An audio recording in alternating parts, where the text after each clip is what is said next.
आणि सत्य परिस्थिती जाणून घेतात ही खरोखरच आम्हाला वाखाणण्यासारखी गोष्ट आहे आणि आम्ही तुमचे आभारी आहोत.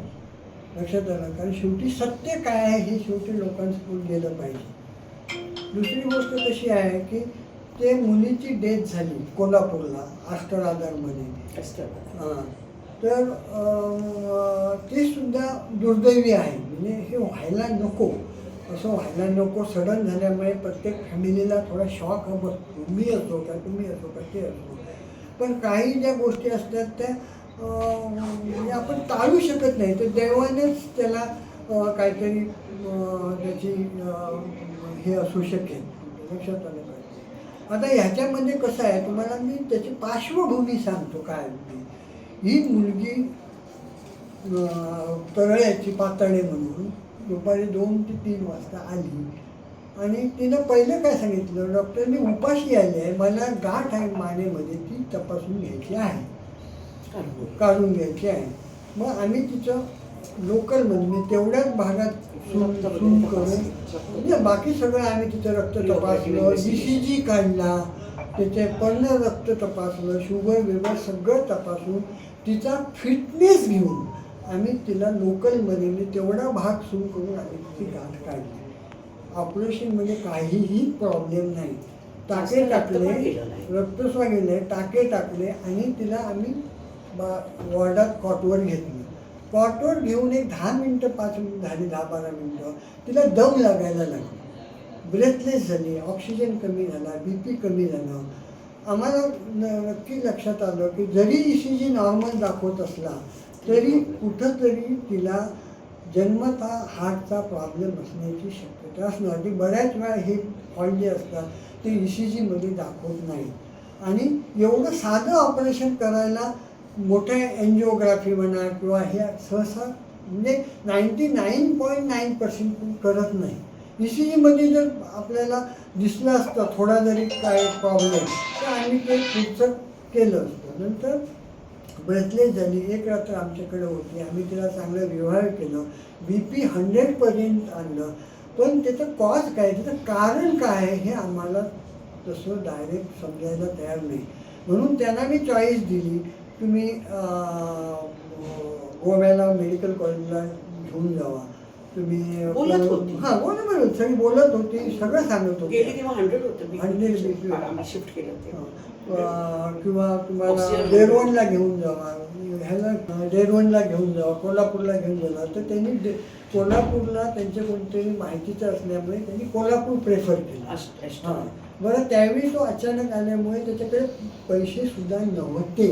मग मला म्हणाला डॉक्टर माझ्याकडे आता तुम्ही म्हणताय कोणाकडे पैसे नाही आहे तर काय करू. शेवटी म्हटलं तुला मी माझी ॲम्ब्युलन्स देतो, तू फ्रीमध्ये जा. माझी सिस्टर दिली, मी माझा डॉक्टर एक दिला आणि अष्टराधामध्ये तिला पोचवलं. ज्यावेळी त्याला हँडओव्हर केलं त्यावेळी त्याचं BP 100 होतं, ऑक्सिजन 97 होता. कारण त्या डॉक्टरने त्यावेळी त्या डॉक्टरांशी बोलली. नंतर त्या डॉक्टरनी इन्व्हेस्टिगेट करायला सुरुवात केली. त्यावेळी तिचं हार्टचं जे पंपिंग असतं ते फक्त इको ते 15%च मिळालं. 2D इको म्हणजे काय म्हणतो डॉक्टर, इंजेक्शन फ्रॅक्चर 15% मिळाली. ह्याचा अर्थ असा की तिचं हार्ट काम करत नव्हतं. आता गंमत अशी झाली, ज्यावेळी ती आमच्याकडे आली आम्ही BP वगैरे सगळं घेतलं त्यावेळी काही प्रॉब्लेम नव्हता. आणि तिच्या रिलेटिव्हनी सुद्धा काही सांगितलं नाही, फक्त तिच्या फॅमिलीमध्ये दमा आहे सगळ्यांना, अस्थमा. तुम्ही लक्षात आलं पाहिजे.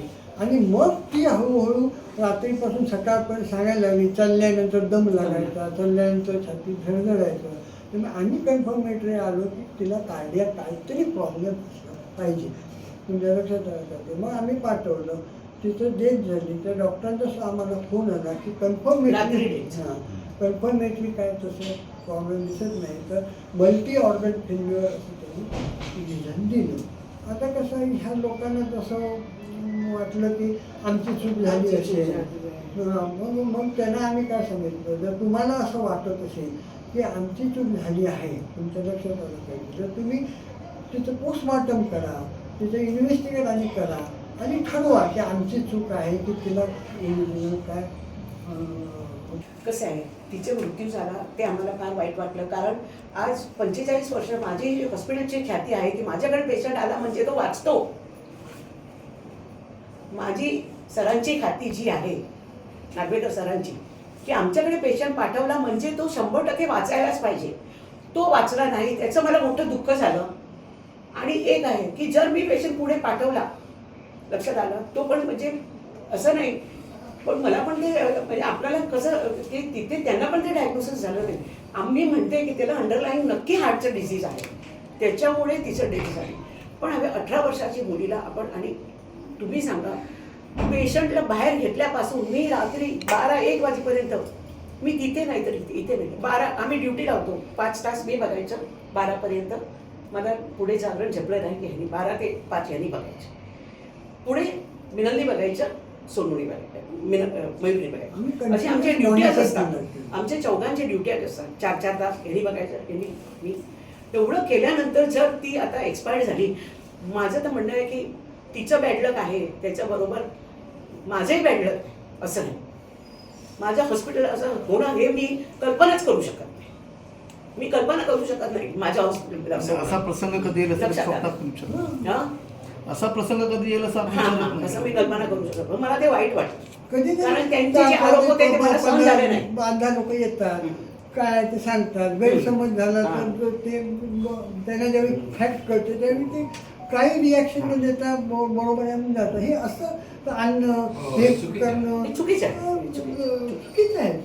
लक्षात आलं. ठीक आहे, असू दे.